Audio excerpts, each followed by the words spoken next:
कि आपको पीसीओडी है या पीसीओएस है, तो what are the real symptoms of it? OD is like polycystic ovarian disease. That term is gone now because of the social, anxiety in younger women जो कोई disease है. अगर हम एक्ने की बात करें या फिर और भी जो हेल्थ इश्यूज हो रहे हैं इसके साथ साथ, तो वो क्या हमेशा जेनेटिकली होते हैं? Genetics cannot change over 20-30 years. So what has changed? Our lifestyle has definitely Environment has changed. changed. Environment has changed. So पहले के टाइम पे ये इश्यूज होते थे, पीसीओएस या पीसीओडी? अवेयरनेस नहीं तो कोई बात नहीं, राइट, पता ही नहीं चलता। हाँ. ऐसी क्या हैबिट्स हैं आजकल के यंग गर्ल्स को अडॉप्ट करनी चाहिए ताकि उन्हें जो ये अर्ली पीरियड्स की प्रॉब्लम है या पीसीओडी इश्यूज हैं वो ना हो?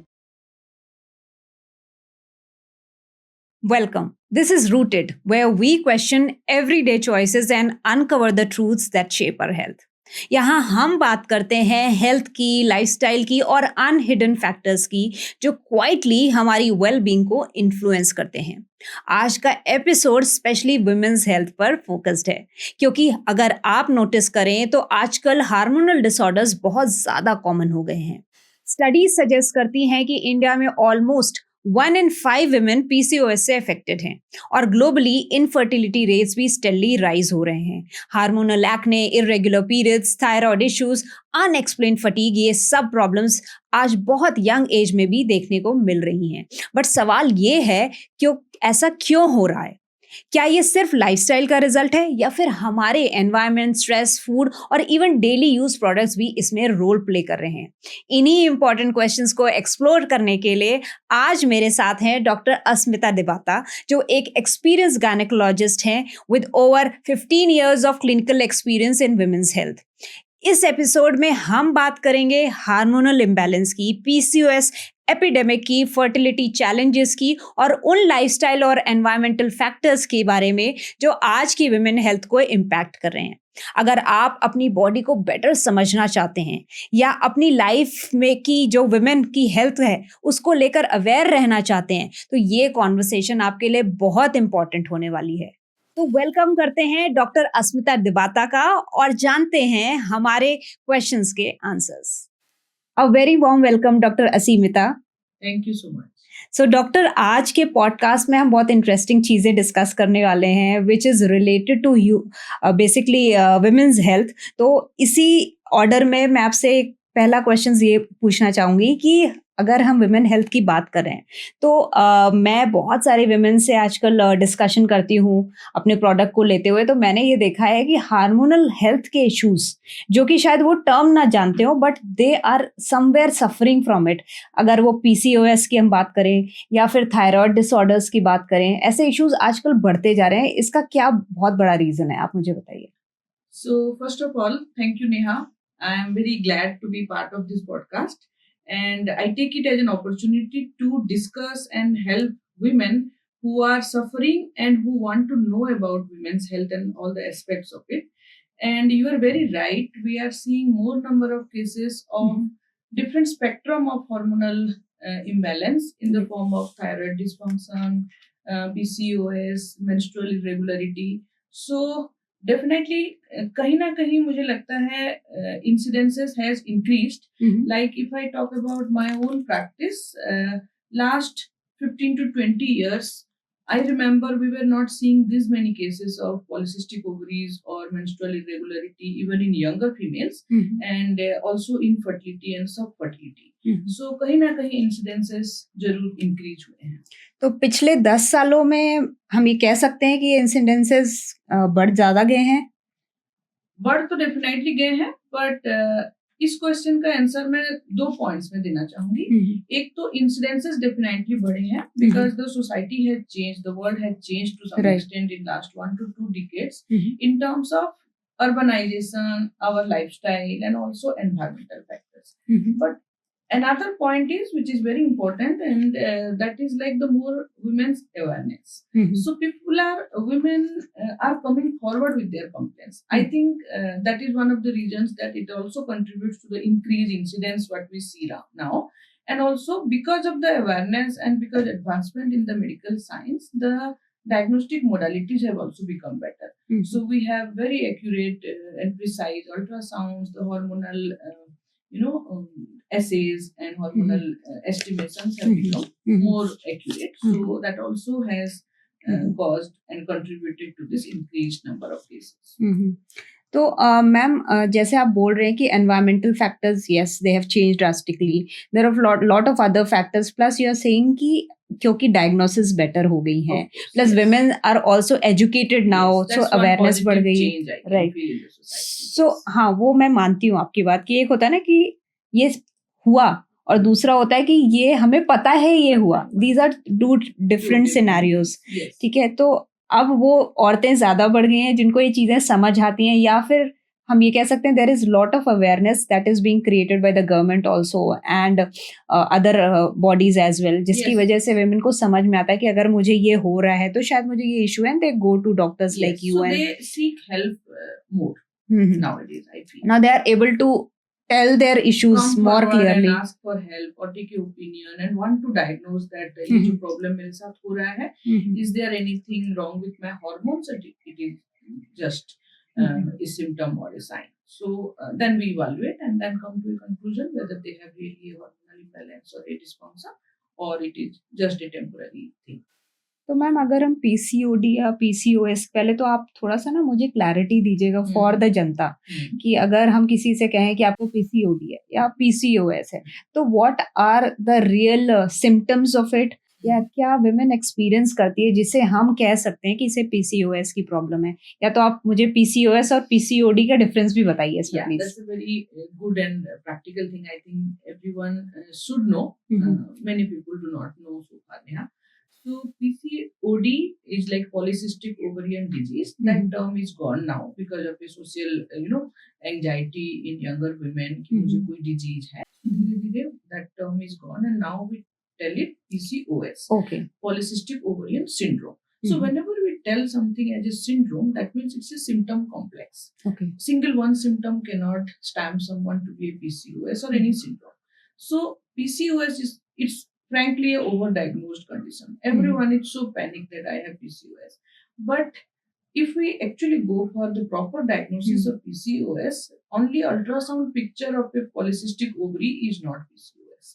The girl or the woman should have some irregular periods or menstrual abnormality, along with the levels of androgens in the body is high, insulin resistance has to be confirmed, and साथ में ultrasound picture is added. So there are some minor and major criteria we say. So one major has to be there and then along with two minor. So like that, if it's a symptom complex fulfilling all the criteria of a polycystic ovarian syndrome, then only we can. तो ma'am मैं आपसे ये जानना चाहूंगी कि जैसे अगर कोई घर बैठी फीमेल है और उसे कुछ एबनॉर्मल सिम्टम्स हो रहे हैं, तो वो क्या होंगे जिससे ये हम आइडेंटिफाई कर पाएं कि उसे कुछ हार्मोनल इशू है या पीसीओएस का इशू है?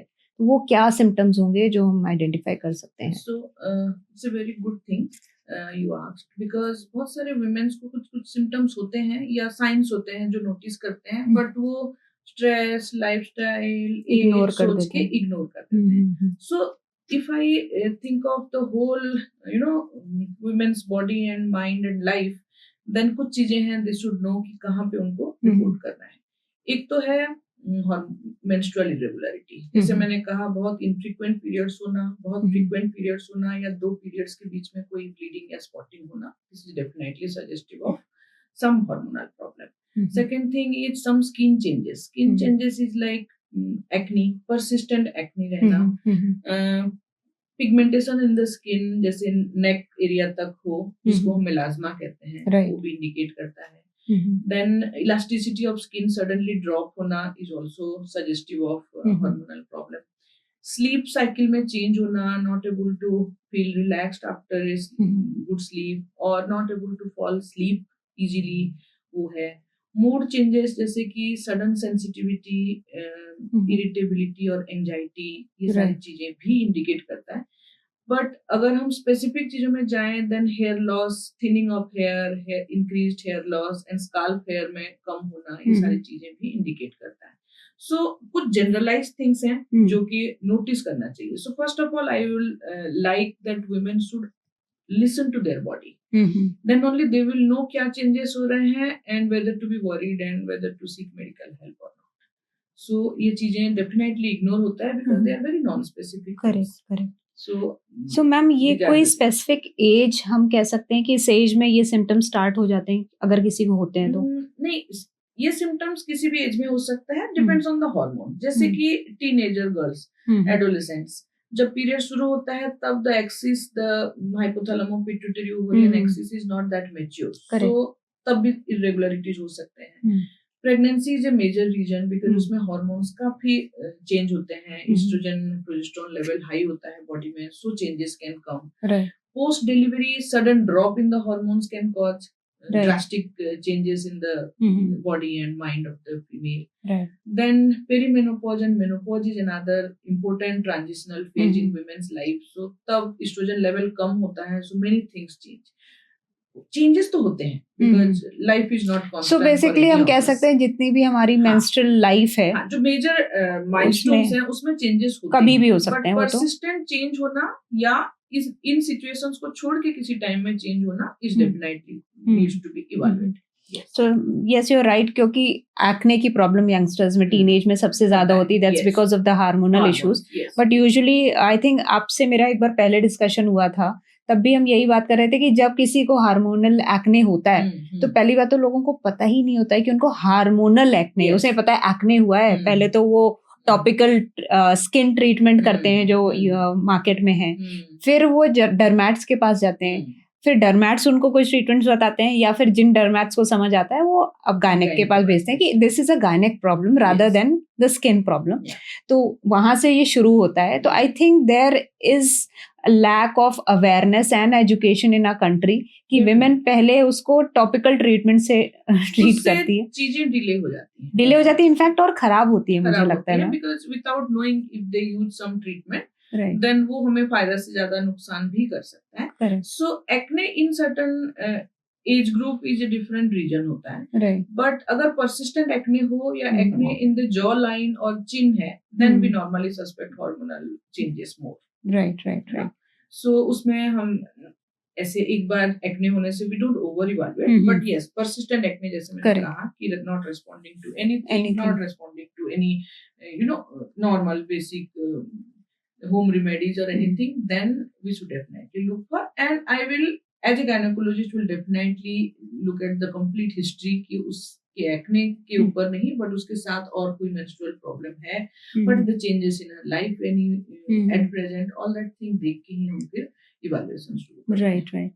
तो मैम अगर हम एक्ने की बात करें या फिर और भी जो हेल्थ इश्यूज हो रहे हैं इसके साथ साथ, तो वो क्या हमेशा जेनेटिकली होते हैं या फिर or there are more factors to it which are major factors as well? Yeah, so ये बहुत पेशेंट्स भी मुझे ओपीडी में पूछते हैं कि जेनेटिक्स ही होगा, but see after thinking a lot about it, so has really genetics changed over 1 to 3 decades?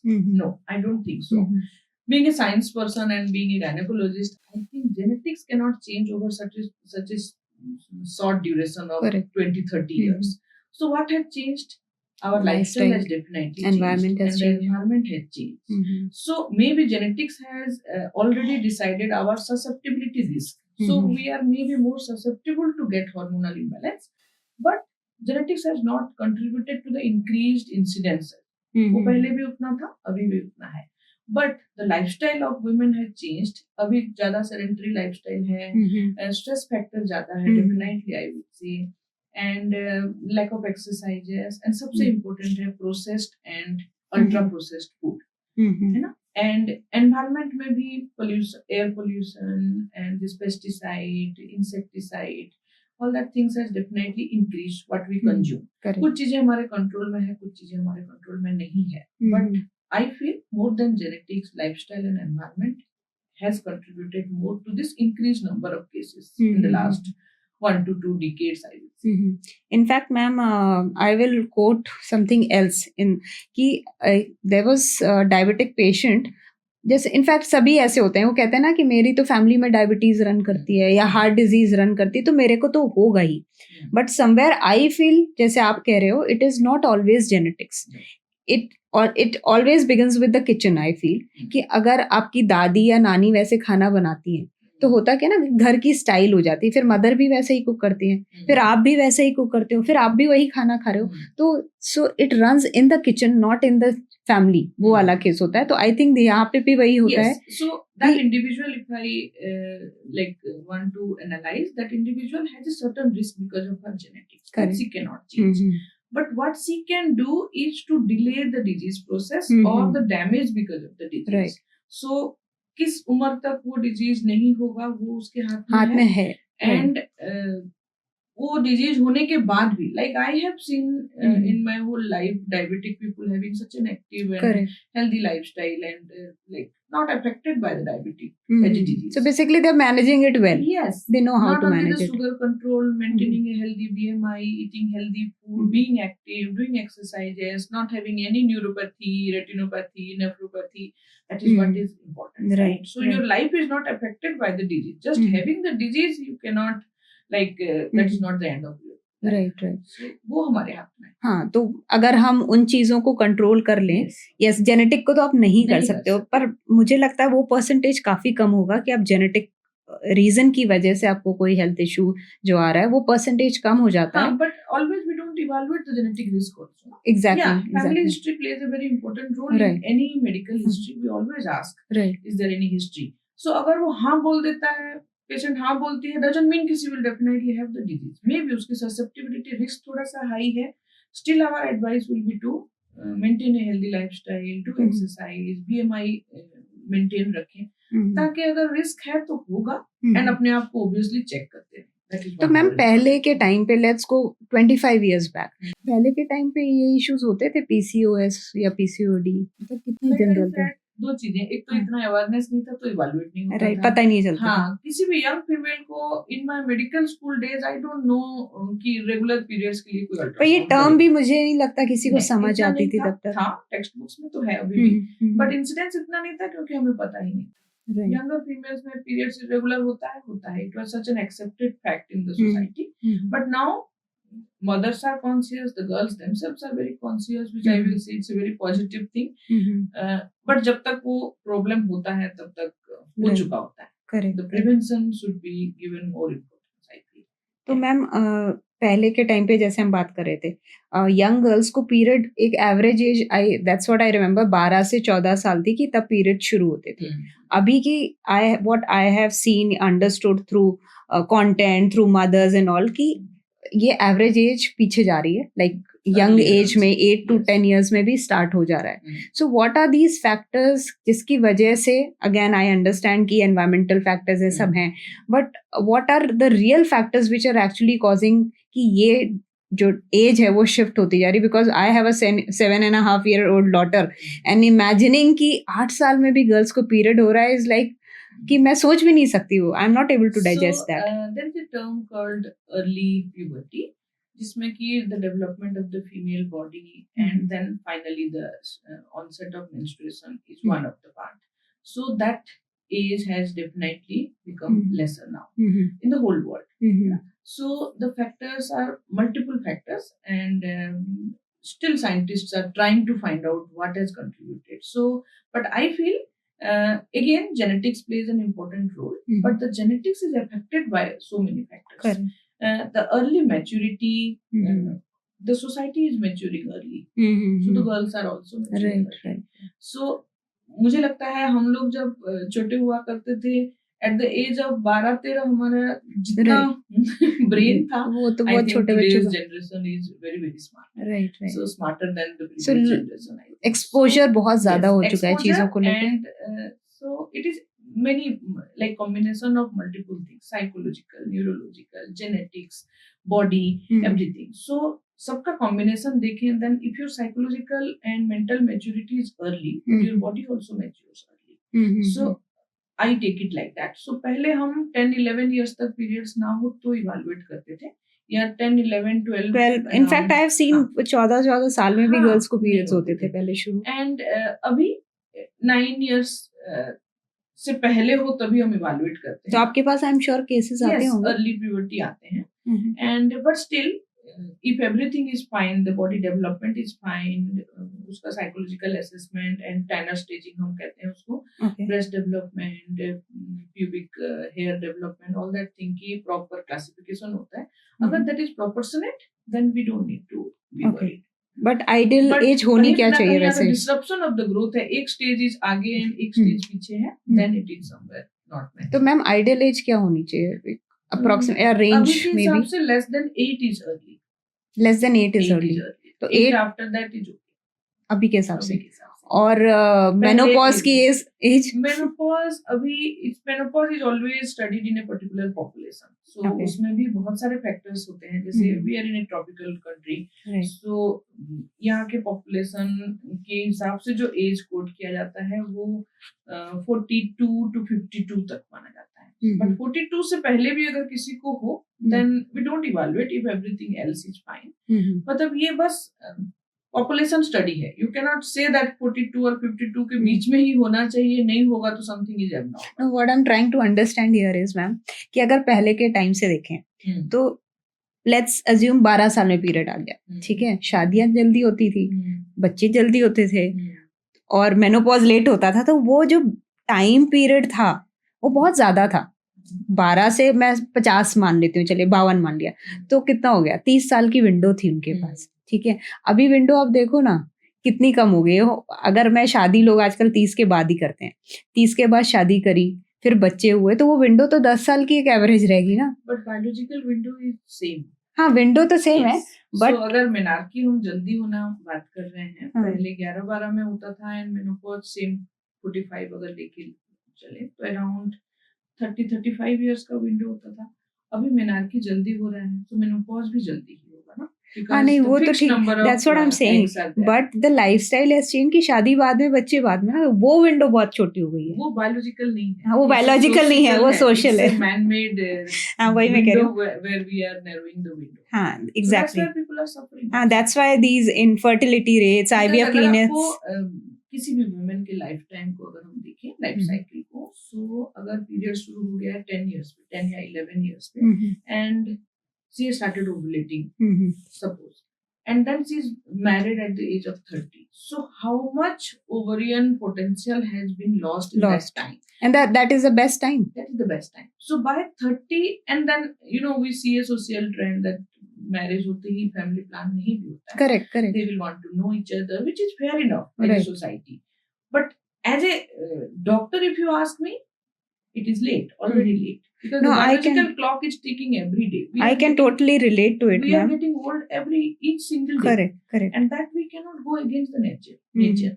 So अगर 30 एज पे कोई बोले कि another 3-4 years I need to understand my partner, maybe it's a good thing from her, but not a good thing from the fertility point of view. So my job will be to quote her incidence of less number of eggs or the ovarian reserve getting depleted.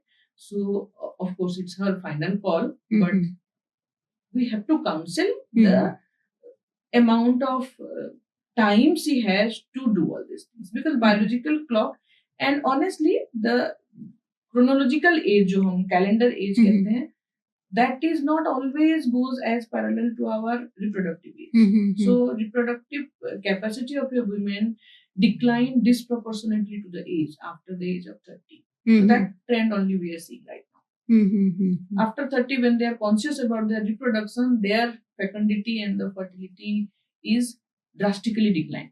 No, definitely. So they have to rush kind of thing. It's not the right word to rush. But as a gynecologist, we always have to tell that you cannot delay it too much.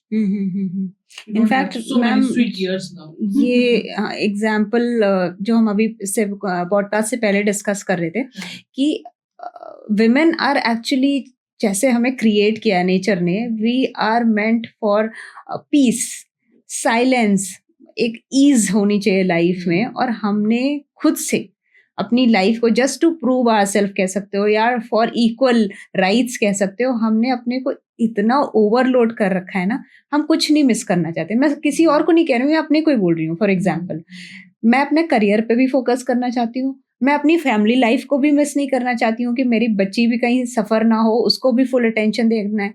लेकिन इसकी वजह से somewhere I am suffering, क्योंकि मेरी life में तो piece या ease है ही नहीं। सुबह से बिल्कुल गेम की तरह चीजें शुरू हो जाती हैं and it ends at night, और सुबह से फिर वही शुरू हो जाता है। सो हम लोग तो कभी इसके लिए बने ही नहीं थे ना, हम तो शांति के लिए बने हैं। So maybe the biology has made like different two individuals, men and women, correct. and both in a unique way. So nowadays we are fighting towards equality, but as myself a woman, I think कि कहीं ना कहीं हम equality के चक्कर में अपना चीजें खराब हो uniqueness भी खो देते हैं। करेक्ट हमें दूसरे के जैसा क्यों बनना है इक्वल, जब हम बने ही अलग हैं। करेक्ट। सो कहीं ना कहीं हमें अपने uniqueness and you know we are special, so वो आइडेंटिफाई करते हुए चलना है। रोल दोनों के सोसाइटी में बहुत हैं, फैमिली में दोनों के इम्पोर्टेंट रोल्स हैं। सो जैसे दुनिया बिना वुमेन के नहीं चलता, जैसे हमें लगता है as women we are special, man also has a very special role.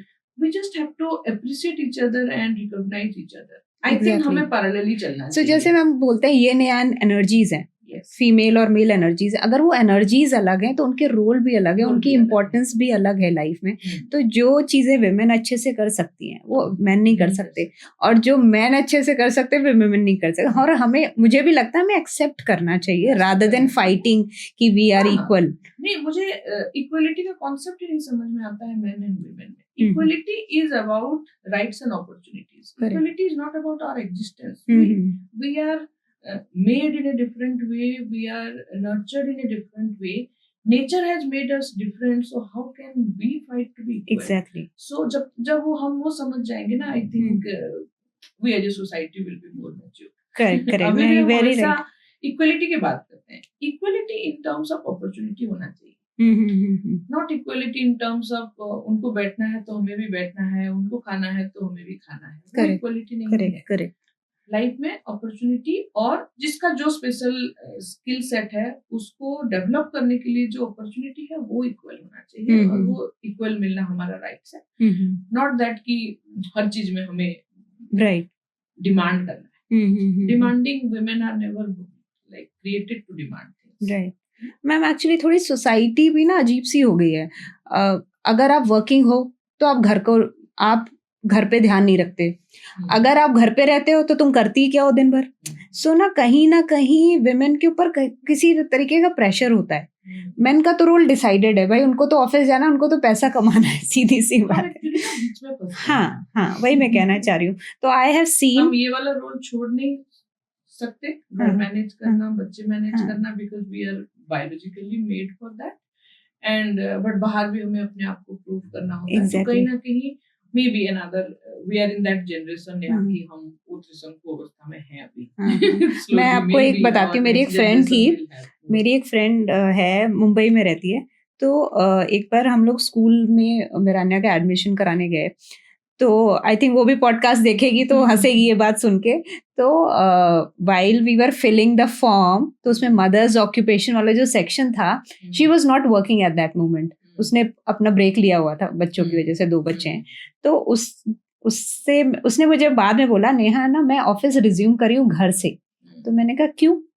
तो कह रही है बस करना है। मैंने पूछा, इंसिस्ट किया, तो शी सेड कि उस दिन मैं जब फॉर्म भर रही थी ना, फॉर्म में मुझे ऑक्यूपेशन की जगह जब होम मेकर लिखना पड़ा ना, तो मुझे अच्छा नहीं लगा अंदर से, इसलिए बस मैं कर रही हूँ। Although she was very busy, 2 kids, उनको पढ़ाना, सब कुछ करना, but she wanted to do only because वो वहाँ पे उसे लग रहा था बाकियों ने लिखा है कुछ ना कुछ वर्किंग, मैं नहीं लिख पा रही हूँ। तो वो प्रेशर सोसाइटल अस्तित्व उसमें ढूंढने लगते हैं कि हम कितना कमाते हैं या क्या करते हैं। मतलब मेरे हिसाब से it's not that important if you are doing your role perfectly. Being a mom or being a wife or being a homemaker is not a small task. Not at all, ma'am. I feel I'm not fit to be a homemaker because I don't know how to make a home.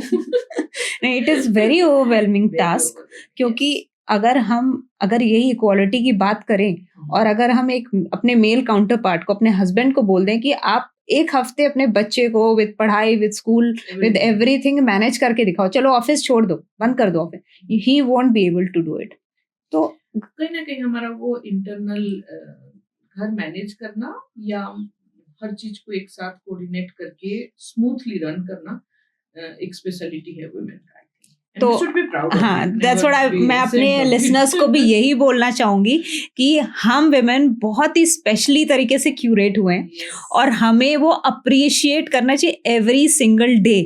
तो आप working हो चाहे नहीं हो, but आप जो important काम कर रहे हो उससे ज्यादा इम्पोर्टेंट दुनिया में कुछ नहीं है. आप एक बच्चे को रेस कर रहे हो, अपने घर संभाल रहे हो. So be happy and feel proud about yourself. And I would like to add one thing here, then अपनी दुनिया का सेंटर अपने आप को रखो, चीजें अपने आप ठीक होते जाएंगे. करेक्ट. आपको बाकी लोगों के इर्द गिर्द अपनी दुनिया ढूंढने की जरूरत नहीं है. You are the centre of your I mean, you should be the center of your own universe. And you should love yourself also. क्योंकि beginning of it. मेरा मानना है कि जब आप अपने से प्यार करने लगते हो, जब आप अपनी हेल्थ का अपनी हेल्थ का ख्याल कर रहे हो, तो उनकी ख्याल अपने आप हो जाएगा.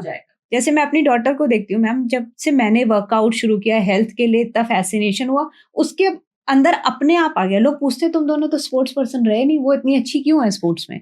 तो it is because she sees and watches her mother कि वो करती है. तो वो वही होता है. Doing good things or having good habits is always good. Not for us, it's for the next generation. Definitely, we definitely propagate that good habit to the next generation, and we should do it. And हम ऐसे ही कर सकते हैं. Parents, that is our biggest responsibility. कि हम जब करेंगे बच्चे तो ऐसे ही सीखेंगे ना, rather than telling कि करो. Another one thing I'll definitely say here, मैंने कहीं पढ़ा था कि children do not learn what they are taught. Correct. Children learn what they see. live. So बड़ा सिंपल सा लाइन था, बट मैंने बहुत सोचा उसके बारे में कि what they live. अगर उनको बस बोला जाए कि एक्सरसाइज करना अच्छा है, बट घर में किसी को एक्सरसाइज करते हुए देखा ही नहीं कभी. They will not learn. Maybe exam में जाके एक लाइन बोल के आ जाएंगे एक्सरसाइज करना अच्छा है, but they will never actually implement in their own life. So अगर bad mouth is not good, हम बस बच्चे को बोलते रहें, बट घर में सारे लोग बैड वर्ड्स यूज करें, बच्चा करेगा. आप भी तो करते हो. So children learn what they live. Right है ना. अगर आपस में घर में सीनियर्स को रेस्पेक्ट करना कभी देखा नहीं, तो खाली बुक में पढ़ने से नहीं होगा. नमस्ते करना is just a behaviour, but actually respect करना, वो अगर रेस्पेक्ट देखेंगे तभी सीखेंगे. So I like that line, actually I really thought. And then मतलब बच्चों को जो बोला जाता है वो बहुत कम सीखते हैं, वो जो ऑब्जर्व करते हैं, जो देखते हैं, जो वो लिव करते हैं, जो जीते हैं वही वो इम्प्लीमेंट करते हैं. That is true ma'am. और वो हर एक चीज में teach good to the children. वो तभी कहते हैं ना, टीचर तो कुछ भी पढ़ा ले, घर पे जो हो रहा है that is the major teaching. जो घर पे जाता है, माँ सबसे पहली टीचर होती है, माँ बाप सबसे बड़े गुरु होते हैं. क्यों कहा जाता है? बिकॉज उनके लिविंग से ही बच्चे सबसे ज्यादा एंड सबसे पहले सीखते हैं, एंड सबसे ज्यादा भी टाइम उनके साथ स्पेंड करते हैं. So if they are a good role model for them, they will try to be good. Right. If they don't see anything good as per their perspective, then they'll not. Correct. Right. So, ma'am, क्या हम ये कह सकते हैं, या फिर मैं आपसे जानना चाहूंगी कि ऐसी क्या हैबिट्स हैं आजकल के यंग गर्ल्स को अडॉप्ट करनी चाहिए ताकि उन्हें जो ये अर्ली पीरियड्स की प्रॉब्लम है या पीसीओडी इश्यूज हैं वो ना हो? या अर्ली पीरियड्स के इशू को तो हम चेंज नहीं कर सकते, बिकॉज मल्टीपल फैक्टर्स होते हैं. यू नेवर नो कि उनका जो हार्मोनल एक्सिस का मैच्योरिटी कब आता है. That is the sign of the first period. So वो कहीं ना कहीं हमारे हाथ में बहुत ज्यादा नहीं है. But yes, once the period starts, regular periods होना एंड अच्छा लाइफस्टाइल होने से बहुत फर्क पड़ता है कि मेंस्ट्रुअल इरेगुलरिटी और हार्मोनल इम्बैलेंस को हम प्रिवेंट कर सकते हैं. उसमें भी कुछ चीजें is definitely doable I think, जैसे कि एक हेल्दी बीएमआई रहना, क्योंकि increased BMI will lead to overweight and obesity, and that will cause insulin resistance, which is the indirect cause for all the imbalance. Correct. So वो उनके हाथ में है. some amount of moderate exercises every young girl should start from very early life, so that will help them. And कुछ environment में जो है, जो हम कर सकते हैं, जैसे प्लास्टिक अवॉइड करना, correct. Processed food as much as possible avoid करना, having a good sleep cycle is very important, a fixed cycle, so that आपकी बॉडी के जो मेजर सेंटर्स हैं उनको एक सिग्नलिंग टाइमली मिले कि इतने बजे सोना है, इतने बजे उठना है, because mostly the hormones fluctuate according to our sleep cycle, so वो बहुत इंपॉर्टेंट है. So the most important message what I want to give is body जो हमारे hormones हैं they respond to our lifestyle. Correct. So having a good lifestyle and making this small change in our habits is definitely going to cause a good impact on our hormones. Right. So ma'am, being a health coach, मैं खुद भी like बच्चों को, parents को in fact ये बताती रहूं कि बच्चों को फ्री प्ले जरूर करने दो. 1 घंटे का फिजिकल उनके लिए जरूरी है मिनिमम. अगर उससे ज्यादा हो तो नथिंग लाइक इट, बट 1 घंटे तो बच्चा आपका फील्ड पे होना चाहिए. उसे खेलने दो, कोई स्पोर्ट्स करना चाहता है करने दो.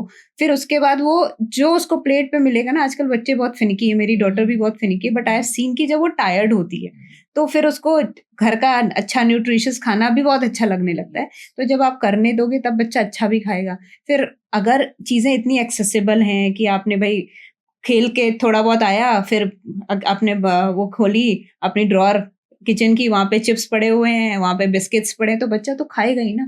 तो घर पे अगर आप स्टोरेज ऐसी चीजें करना छोड़ दो रादर देन रिप्लेस, और खुद भी खाओ फ्रूट्स, चीजें खाओ, तो बच्चा वही जो आप कह रहे थे कि जो वो देखेंगे तभी वो सीखेंगे. तो आजकल पेरेंट्स खुद भी इतना प्रोसेस्ड फूड खा रहे हैं, चीजें खा रहे हैं, तो बच्चे कहाँ से सीखेंगे.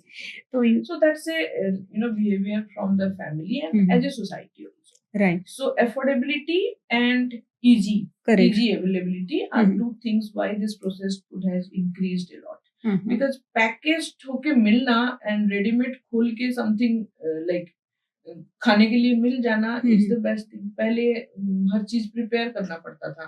So like we said, we are in a fast life now, ना टाइम नहीं है किसी चीज का, बट हेल्दी रहने के लिए टाइम निकालना पड़ेगा. एंड ट्रस्ट मी, जब खुद कुछ बना के खाते हो, दैट गिव्स ए ब्रेन को भी हायर सेंटर्स को ये स्टिमुलेशन जाता है, एक सेटाइटी होती है, एक सेटिस्फैक्शन होता है, that reduces the stress level, stress hormones in our body, and that is like a ultimate kind of a beneficial effect. Definitely. Yeah. That is very true कि सटाइटी लेवल, जैसे मैं तो मैम, जैसे हमारा podcast का नाम भी rooted है, तो बैक टू ओरिजिन वाली बातें करती हूँ कि आपसे मेरे पहले भी कॉन्वर्सेशंस हुए हैं कि पहले की चीजें जितनी अच्छी थी कि नीचे बैठ के पलथी बैठ में मार के खाना, हाथ से गर्म खाना, वही सटाइटी तभी होती जब सेंसर्स आपके हाथ के उस पर टच करें, फूड को टच किया, फिर आपने स्मेल किया, फिर खाया. तो that is a different thing all together. तो अगर हम कुछ चीजें सिंपल सी हैबिट हैं, खाने की हैबिट्स हैं, पानी कैसे पीना है, कब पीना है, कितने बजे सोना है, कितने बजे उठना है, ये सिंपल हमारी discipline actually, these are I can say small habits but with great impact. तो मैम जैसे ना आप मेडिकल इंडस्ट्री से हैं, सो क्या सिखाया जाता है, 7 से 8 घंटे सो लो, ठीक है, that is more than enough. अभी देयर वाज एक टीवी रियलिटी शो आता है, उसमें एक डॉक्टर आए थे, मैं नाम नहीं लूंगी, उनसे एक किसी ने पूछा कि 7 से 8 घंटे सोना इज मोर देन इनफ, ठीक है. तो डॉक्टर ने कहा यस राइट. तो अगर मैं रात में 2 बजे सोती हूँ, ठीक है, सुबह 10 बजे उठती हूँ, तो इज इट फाइन, क्योंकि मेरे घंटे तो पूरे हो गए. तो डॉक्टर ने बहुत प्राउडली किया, yes it's perfectly fine. But ऐसा नहीं है मैम, हमारी, आप तो जानते हो, सर्केडियम रिदम के हिसाब से हम काम कर रहे हैं, हम सन की साइकिल के हिसाब से काम, तो हमारी बॉडी की क्लॉक को जिस टाइम बंद होना है और जिस टाइम उठना है, अगर हम वो सोएंगे तो परफेक्ट हेल्थ हमें तभी मिलेगी. आपने अपने को समझा लिया, आपने 8 घंटे सो लिया, बट बॉडी नहीं समझती वैसे. नहीं, जो हमारा सनराइज टू सनसेट है, अगर हम प्रिमिटिव टाइम में देखें, वो एक्चुअली हमारे ब्रेन, हमारा सेरेब्रल कॉर्टेक्स का सबसे एक्टिव टाइम है. करेक्ट. सो वो तभी होगा जब हम सनराइज पे उठें. सनसेट पे सो तो नहीं रहे हैं, राइट. सो कहीं ना कहीं हमने उस नॉर्मल जो हमारा पैटर्न है उसको डिस्टर्ब तो कर ही लिया है. बट अगर आप रोज 2 बजे रात को सो रहे हो एंड देन 10 बजे उठ रहे हो and that is completing your 8 hours of sleep, कहीं ना कहीं स्लोली आपका बॉडी वैसे सेट हो जाएगा. बट जो क्रिएटेड है हमारा ब्रेन का जो मेन सेंटर्स है, कॉर्टिजल सिक्रेशन कब ज्यादा होता है, ग्रोथ हार्मोन सिक्रेशन का एक पीक टाइम होता है, because every hormone, the most important hormones in our body is secreted in a pulsatile manner, nothing is continuous. Okay. So वो जो pulses है वो हमारे sleep wake के हिसाब से ही होता है. सो मॉर्निंग अगर हम 6 o'clock उठते हैं तो 6 o'clock आपका ग्रोथ हार्मोन का भी पीक होगा, सो आपका सबसे ज्यादा एक्टिविटी टाइम रहेगा।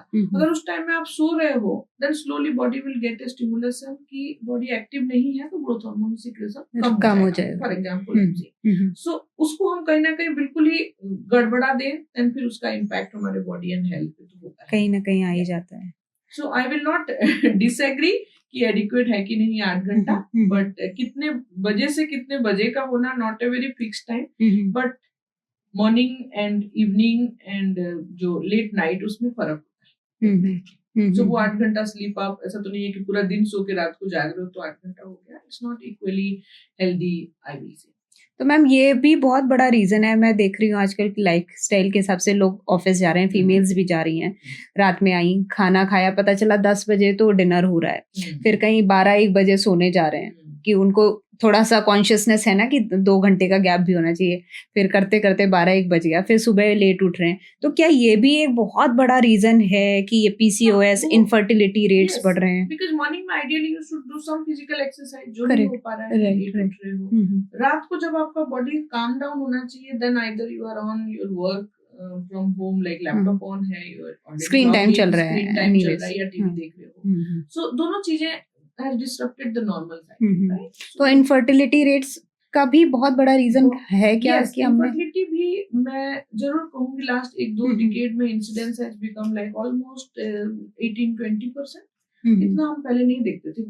Both male and female contribution has increased, so वो भी कहीं ना कहीं हमारे लाइफस्टाइल से बहुत क्लोजली लिंक्ड है, क्योंकि male factor if I go, इतना सारा stress factor, screen time, all that things have definitely affected the semen parameters and sperm motility and everything. Female में age plays a very important role because late planning for family has I think increased contribution of female infertility. So and like we said, hormonal irregularities and menstrual disruption, ये सारी चीजें indirectly is contributing to this cause of infertility and subfertility both. तो ma'am मैं आपसे एक question पूछना चाह रही हूँ फॉर आवर व्यूअर्स, जो हमें लिसनर्स भी सुन भी रहे होंगे, कि अगर कोई फीमेल है and she has been trying for conceiving since last 3 years और उसकी एज है अप्रॉक्सीमेटली 35, एक एवरेज एज ले लेते हैं, आजकल इस एज हो ही जा रही है लोगों, और कंसीव नहीं हो रहा है और कोई अनएक्सप्लेन्ड है रीजन, सारी रिपोर्ट्स नॉर्मल हैं, तो क्या उनका रोड मैप होना चाहिए कि उनका क्या मूव होना चाहिए, उन्हें क्या क्या स्टेप्स लेने चाहिए in order to conceive in any possible way which is present these days? Like you said, I assume कि 35 एज है एंड सारी चीजें इवेलुएट हुआ है। ऐसा हो नहीं सकता कि 35 पे सारे फैक्टर्स ठीक हो, कहीं ना कहीं थोड़ा बहुत ऊपर नीचे होता है, बट बहुत सारे सेल्यूलर और मॉलिक्यूलर लेवल में चीजें हमें नहीं पता होता है। बट इट्स ट्रू कि अगर मैं 100% इनफर्टिलिटी मानूं तो उसमें 35% इज अनएक्सप्लेन्ड। उसमें female and male partners overall जो बेसिक इवैल्यूएशन होता है सब नॉर्मल आता है, एंड जो एम्ब्रियो होता है दोनों को मिला के जो बनता है which is going and getting implanted in the uterus, उसका इवैल्यूएशन पॉसिबल नहीं होता। सो बहुत बार हम उसमें genetics and overall karyotype, all that things I assume to be normal because आप अनएक्सप्लेन्ड बोल रहे हो, बट देन हमारा मेन सस्पिशन इम्यूनोलॉजिकल और मॉलिक्यूलर लेवल में जाता है कि कहीं ना कहीं इधर बन ही नहीं रहा है एम्ब्रियो या बन के इम्प्लांटेशन नहीं हो रहा है। सो उसमें थोड़ा डीप इवैल्यूएशन की जरूरत हो सकती है, एंड उसमें दोनों पार्टनर्स का ऑफ कोर्स समझना जरूरी है, and the most important thing in this particular couple I will say is counselling. They have to understand कि ऐसा nothing is wrong with them, but I think the combination is not working. So we need to evaluate or we need to help them. तो क्या IVF में possibility होती है ऐसे? Sometimes yes, molecular level assessments are better in IVF because हम cellular level में study कर सकते हैं, because we retrieve the eggs and we take the male gametes and then we fertilize them in the lab, right. And then embryo बनाते हैं, embryo को analyze करते हैं, grading क्या बन रहा है, there are many details of it. So grading of embryo, then we evaluate the endometrium कि वहाँ सब ठीक है कि नहीं, क्योंकि embryo जाके यूट्रस में इम्प्लांट होना है। तो कहीं ना कहीं हमारा प्रेडिक्शन रेट थोड़ा सा बेटर हो जाता है इन IVF। So IVF can be a good option for them if they are okay. But Like I said, first counseling. But अगर कपल खुद की हेल्थ पे काम करें, फॉर एग्जांपल कि वो फिजिकल एक्सरसाइज शुरू करते हैं, अपना न्यूट्रिशन पे ध्यान देते हैं, स्लीप साइकिल अपनी सही करते हैं, तो क्या पॉसिबिलिटी होती है ऐसे केसेस में भी? Yeah, so IVF अगर चाहिए तो भी उसके साथ ये फैक्टर्स आर वेरी इंपॉर्टेंट. हाँ, बिकॉज उनको बेस्ट Exercises, एग healthy चाहिए वो. BMI and healthy nutrition will improve the quality and Of the- quantity of both male and female gametes and also the performance of them. Correct. You know, and every tissue, like I have seen in my experience, I'll give an example. एक patient थी जिसका हम embryo transfer plant कर रहे थे, but and में जब वो मॉनिटर कर रहे थे देन यूट्राइन कैविटी में थोड़ा सा फ्लूइड दिखा. अच्छा. So that fluid can be because of any infection, that fluid can be because of the hormonal treatment she is receiving, but yes fluid दिखा. सो ऐसे में normally it's not a good sign, so we have to cancel the cycle for that. But पूरा का पूरा IVF का मेहनत बेकार हो जाता. सो आई टोल्ड हर कि यू डू एक्सरसाइज, हम मॉनिटर करते हैं, we will not cancel, but genuinely do exercise, क्योंकि ये फ्लूइड निकल गया then you have a good chance of having this implantation. So she was also very cooperative and not very educated kind, but explain किया and she did her best. Squat किया and all that thing. So definitely वो uterine vascularity improve हुआ and the next ultrasound में तो fluid नहीं दिखा and then I proceeded with the transfer and she conceived. So which is a good thing. So sometimes I think कि अगर वो patient जिसको ज्यादा जानकारी नहीं है, बहुत easily trusting kind of person है, जिसको आप कन्विंस कर पाओ, उसका भी अगर एक्सरसाइज से फ्लूइड निकल के एंडोमेट्रियम रेडी हो सकता है then why not. So exercise and good balanced nutrition, healthy BMI, no medical disease and no smoking alcohol, these things are complementary to a fertility and treatment. positive mindset. Positive. वो बहुत जरूरी होता है That's the most because a lot of important. people think कि नहीं हो सकता, मतलब इतना सबके बाद भी उनकी थिंकिंग वैसी रहती है. वो नेगेटिविटी से स्ट्रेस फैक्टर आएगा. Stress can affect everything, Correct, every correct. Step of life. So वो that's why counselling plays a very important role कि फर्स्ट ऑफ ऑल इतना स्ट्रेस नहीं लेना है, we are going step by step. And couple counselling is important because बहुत बारी होता है कि हम only focus on the female. Yes, no, but male has to understand that he is equally Responsible and 50% contributor to this. Right, So, right. no, but I see very good positive. But changes now, in men. now things have changed. Yes. Even men have started understanding this. Understanding not for infertility only, Neha. I see every antenatal checkup throughout 9 months when the partner comes. I feel so glad. He is part of the pregnancy. He wants to understand what is going on, what stage of pregnancy they are handling. Right. So it's a very good move. And when they say we are pregnant, that's a new term now. It's a good thing. Right. So मैं वही in fact आपसे बोलने वाली थी कि हम अभी discussion यही कर रहे थे कि जो चीज पहले बहुत ही रेगुलर और नॉर्मल थी, प्रेगनेंसी, कोई किसी की शादी हुई, वो प्रेग्नेंट हुआ, उसके बेबी हुई, it was part of this life, और in fact that is how life runs, right. Now it has become such a tedious task कि प्रेग्नेंट होना, हाउ वी ऑल से, मैं ऐसा नहीं कह रही हूँ मैं अलग हूँ, हम ऐसी बात करते हैं ना, we are planning for it, we are planning a baby. पहले कोई प्लान नहीं था. हाँ, we are planning, we want to understand, so that we think I really welcome it. And जैसे women are being included in every financial decision of the family, every field of life.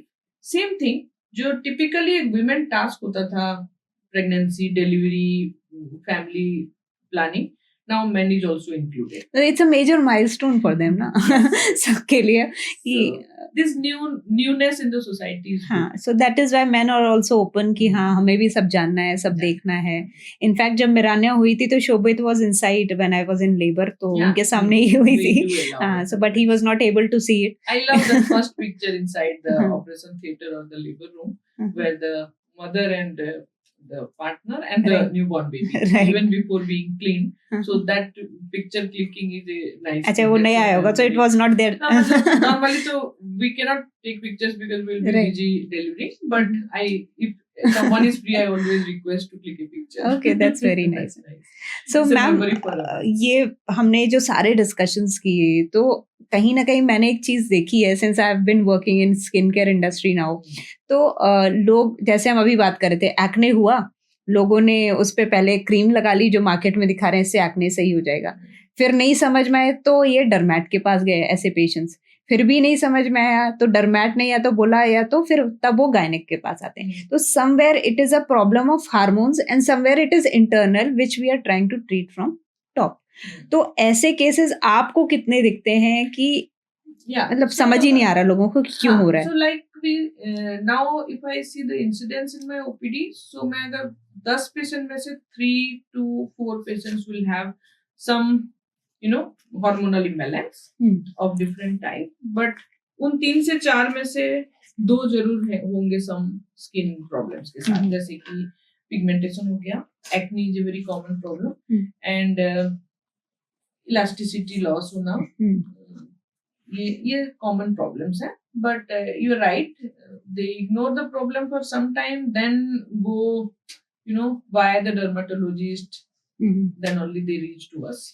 सो वो delay होता है treatment बहुत बार, and then not knowing what to use and what not to use, they just pick up from the market, and may be वो अच्छा करने के बजाय और ज्यादा हार्मफुल हो जाता है। तो मैम कहीं ना कहीं हमारी health, as I've seen and read and research also, is being affected by the kind of products we have been using. Yes. हम खाना तो जो खा रहे हैं वो है, उसमें भी इतना सारा आजकल पेस्टिसाइड्स वो सारी चीजें हो रही हैं, प्लस रियल फूड हम बहुत कम खा रहे हैं। पहले के टाइम पे मंचिंग भी जो होती थी वो फ्रूट्स की या फिर क्यूकम्बर टाइप होती थी, अभी मंचिंग जो हो रही है वो पैकेज फूड की हो रही है। सेकेंडली, सुबह उठते ही सबसे पहले हम ब्रश और टूथपेस्ट जो डालते हैं उसमें केमिकल, फिर हम फेस वॉश करें या कोई भी beauty product for that matter use करें, उन सब में थैलेट्स प्रेजेंट हैं, पैराबेन्स प्रेजेंट हैं, micro plastics as the word से, छोटे छोटे प्लास्टिक के पार्टिकल्स हैं जो हमारी बॉडी में कहीं ना कहीं एब्जॉर्ब हो रहे हैं। और according to research you would know कि इवन ब्रेस्ट मिल्क में माइक्रोप्लास्टिक, ह्यूमन ब्लड में, प्लेसेंटा में, हर जगह माइक्रोप्लास्टिक्स आ चुका है। तो ऐसे में आपको क्या लगता है कि लोगों को क्या करना चाहिए कि ऐसे प्रोडक्ट्स को, या तो एक चीज है कि इसको अवॉइड कर दो, बिल्कुल खत्म कर दो, जो कि आज की सिनेरियो में नहीं हो सकता। हम इतने ज्यादा इमेज कॉन्शियस हो गए हैं कि हमें कैमरे पे अच्छा दिखना है, हर ट्रिप में अलग तरीके की ड्रेस होनी चाहिए, फोटो अलग तरीके की होनी चाहिए। तो कैसे प्रोडक्ट्स हमें यूज करने चाहिए जिससे हमारी ये चीजें हमारी बॉडी में ना जाए, या क्या लिमिटेड प्रोडक्ट्स यूज करो? सब करने की जरूरत क्या? मेरा तो बस यही मानना है कि सारा नहीं करना चाहिए। तो आपका इसका परसेप्शन क्या है? Yes, you are right. So there is a term, and now it has evolved because कुछ जो ingredients हैं in this cosmetics or skincare products and even food. So like you said, the most common is the plastic. So plastic, polythene, plastic box, ये सारी चीजों से हमारे body में जाते हैं, and then they Get inside. disrupt the system. Correct.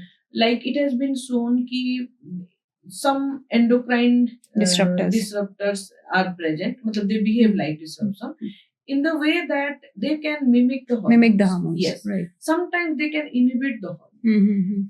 It has been reported that some of the like chemical compound can change even the receptor function of the hormone. Okay. So indirectly they affect the folliculogenesis, like formation of eggs, and indirectly the menstruation, and the effect of all the hormones on different system is also affected by the hormone mimicking effect. So इसको हम endocrine disrupting chemicals कहते हैं.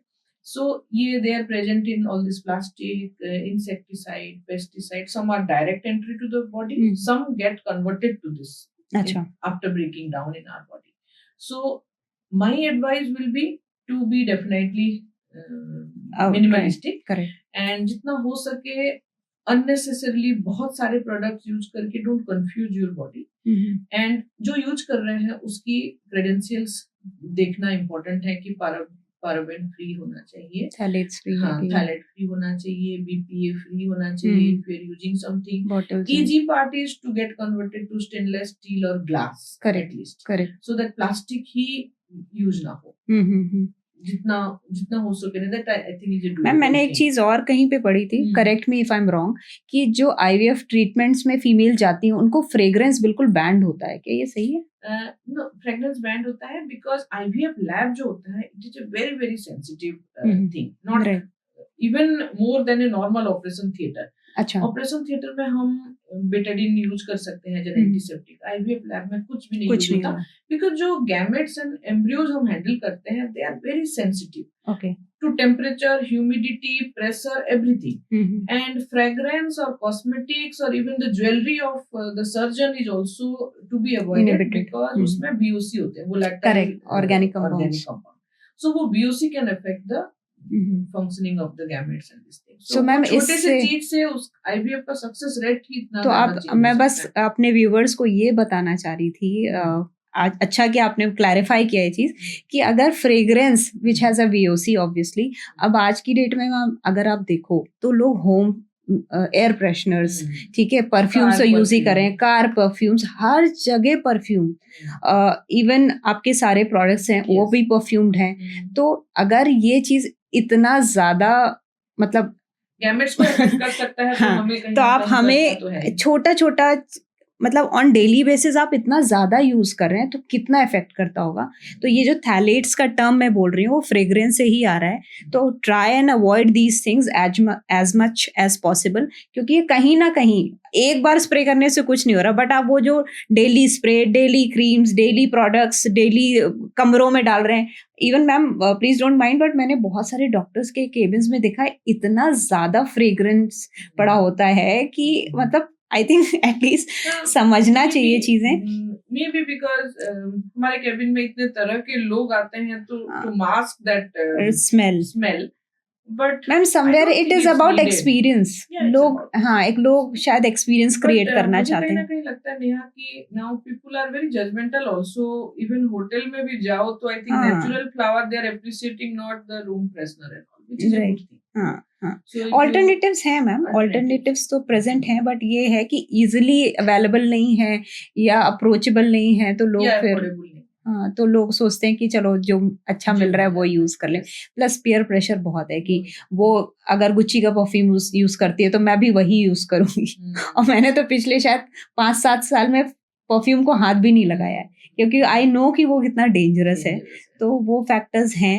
हम being medical professional and fertility expert हमें तो बहुत restrictions भी है ना। अच्छा, हम लगा के जाएं आज ही ऑपरेट करना है, हम आईवीएफ लैब में घुस रहे हैं, तो कहीं ना कहीं हमें वो बहुत सोच समझ के लगाना होता है। करेक्ट करेक्ट इवन ज्वेलरी भी हमें उतार के ही जाना है तो क्यों ही पहनना है, correct correct type of correct things, क्योंकि सी बहुत जगह पे हम we can impact the outcome हम हाँ, खुद से ही कर सकते आपकी हैं। वजह से नहीं हमारा होना outcome चाहिए। हमसे ही सो होगा। आप तो पूरे प्रिकॉशंस लेते होगे, आई एम श्योर, कि आपकी वजह से कुछ गलत ना हो। हाँ, राइट, क्योंकि सी कहीं ना कहीं you are responsible for that totally totally. So वो हमारी एंड एज अ डॉक्टर तो आपको अंदर से और वो या, एक रिस्पॉन्सिबिलिटी जिम्मेदारी फील होती होती है। कि, राइट मतलब कुछ अच्छा करने जा रहे हैं तो साथ में एक राइट हमारे ही वजह से कुछ हाँ। नेगेटिव ना हो। Right right right So we have to just enter with a non-fragrant positive mind, I feel. Ma'am, हम जो ये हार्मोन्स की बातें कर रहे हैं, तो आप मुझे 2 लाइंस में सिर्फ व्यूअर्स के लिए समझा पाए अगर, कि हार्मोन्स एक्चुअली होते क्या हैं?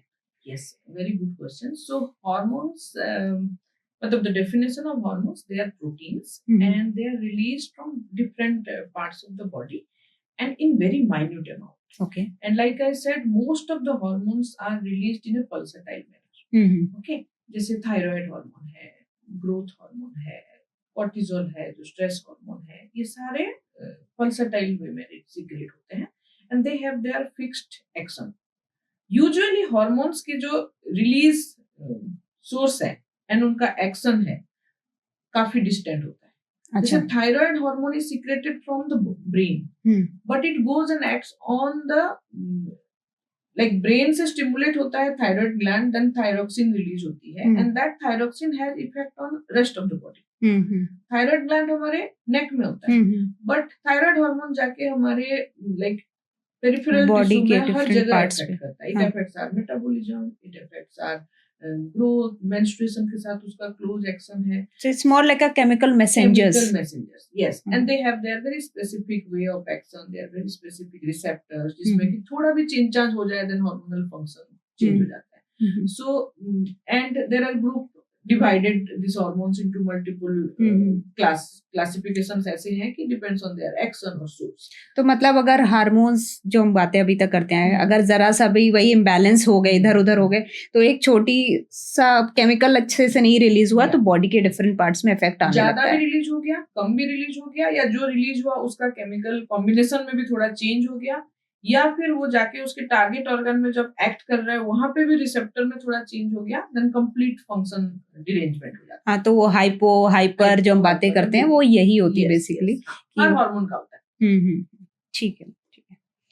सो मैम वही है कि हमारे बेसिकली क्वेश्चन यही रहेगा कि स्टेप्स होने क्या चाहिए एक आइडियल हार्मोनल हेल्थ के लिए, एक अच्छी फर्टिलिटी के लिए, और फॉर यंगर फीमेल्स ऑल्सो, कि हमारी जो फर्टाइल विंडो है वो हमारी अच्छे से चले, हेल्दी चले, और हम आगे कंसीव करना चाहें तो वो चीज़ें अच्छे से. तो ऐसे क्या 5 मेजर पॉइंट्स होंगे कि हमें वो चीज़ करनी चाहिए या नहीं करनी चाहिए?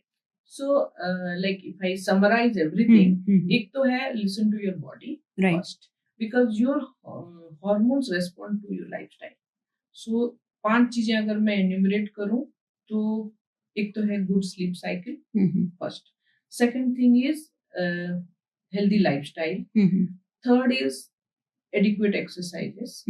Fourth is a healthy BMI. And fifth is a stress management or positive. That is the most important. Look, 5 में you told me 5 and so mostly I've seen, ma'am, good you ये point जो था stress वाला, I've seen people कि भले वो थोड़ा बहुत इधर उधर खा भी लें but वो खुश रहते हैं ना, तो फिर भी फर्टाइल भी, मतलब फर्टिलिटी इज वन फैक्टर, उनकी हेल्थ सही रहती है.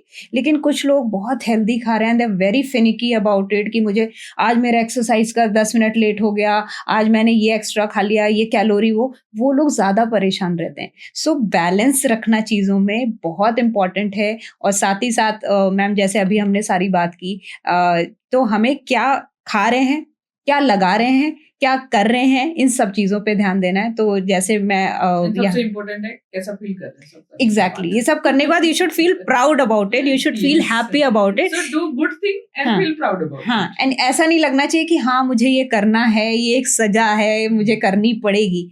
तो मैंने अपनी लाइफ में ये चेंज पाया मैम कि जब मैंने हेल्दी लाइफस्टाइल पे अपना प्रोसेस शुरू किया था, तो सबसे पहले मैंने सुबह 5 बजे उठना शुरू किया था.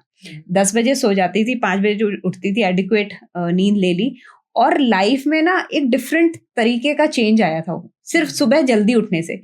उसका सब जो हम बात करें ना स्ट्रेस वाली, मुझे 5 से 7 2 घंटा अपने लिए मिलता था जब मेरी डॉटर छोटी थी, 4-4.5 साल की थी. तो वो जो 2 घंटा मिलता था ना, वो मेरी पूरे दिन का सबसे प्रोडक्टिव टाइम था, क्योंकि वहाँ मैं एक्सरसाइज भी करती थी, वहाँ मैं अपने साथ टाइम स्पेंड करती थी, पूरे दिन का प्लान कर लेती थी मुझे आज क्या करना है क्या नहीं. And I was not working, मैं कुछ वैसा काम नहीं कर रही थी, हाँ थोड़ा कॉन्टेंट क्रिएट करती थी उस टाइम. तो वो अपने साथ टाइम स्पेंड करना आज की फीमेल्स के लिए वो बहुत जरूरी है. अपने लिए सेल्फ लव जिसे हम कह रहे हैं, तो it could be exercising, it could be following any hobby. आजकल हॉबी भी हम लोग भूलते जा रहे हैं मैम. तो अपनी हॉबी को परस्यू करिए, एक्सरसाइज करिए, गैदरिंग, सोशल गैदरिंग्स में जरूर जाइए, फ्रेंड्स बनाइए, क्योंकि ह्यूमंस आर सोशल एनिमल, और हम सेक्लूडेड रहने लगे, तो वो भी कहीं ना कहीं हमारी हेल्थ को बहुत इफेक्ट करता है.